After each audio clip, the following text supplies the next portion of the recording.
Okay, if you think you're insured na, wait lang, panoorin mo to. Baka 2 or 3 out of this, wala ka pa rin. First, you bought insurance like 5 years ago, pero is it still enough today? Kasi that coverage based sa income mo noon, sa debt mo noon. Ngayon, may mortgage ka na, may baby, or nag-career change ka.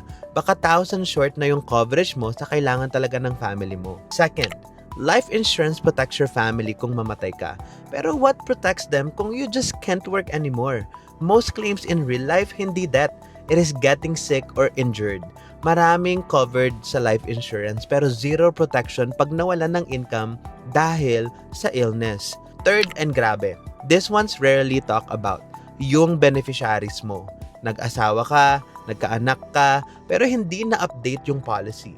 Legally, pwedeng mapunta yung payout sa maling tao. Sa ex mo or sa estate mo, hindi sa spouse mo. Madedelay na, tapos magdidispute pa sa pinakamahirap na panahon. So 3 tanong lang. Sapat pa ba ang coverage mo? May backup ka ba kung magkasakit ka? At sigurado ka bang tamang tao ang makaka-receive ng benefit?